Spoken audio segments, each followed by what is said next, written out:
وزیر مملکت خزانہ بلال اظہر کیانی نے کہا ہے کہ حکومت کی مسلسل کوشش مہنگائی میں کمی لانے کی ہے، معیشت درست سمت کی جانب گامزن ہے۔ بجٹ میں بے نظیر انکم سپورٹ پروگرام کو بڑھا کر 716 ارب روپے کر دیا ہے۔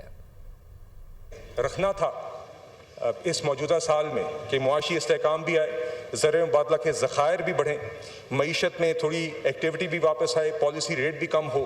اور ساتھ ہی ساتھ ہم جو ریلیف عوام کو پرووائڈ کر بھی دیں وہ بھی ہم نے کیا۔ اور بے نظیر انکم سپورٹ پروگرام جس کا میں نے آپ کو پہلے ہی بتایا کہ موجودہ مالی سال میں 460 ارب روپے سے بڑھا کر 592 ارب روپے کر دیا گیا تھا، اب اس کو مزید 592 ارب سے 716 ارب روپے تک بڑھا دیا گیا ہے۔ تنخواہوں میں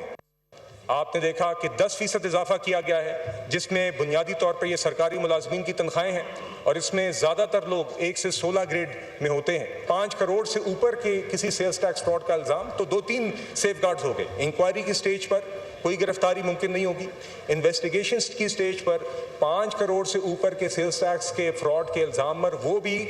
ٹیکس کے فراڈ کی ڈیفینیشن کی چند اقسام پر، ان کے اوپر ہی یہ ممکن ہوگا، اور وہ بھی ایک FBR کی 3 ممبرز آف دا بورڈ کی کمیٹی پر مشتمل اس کا اپروول دے گی۔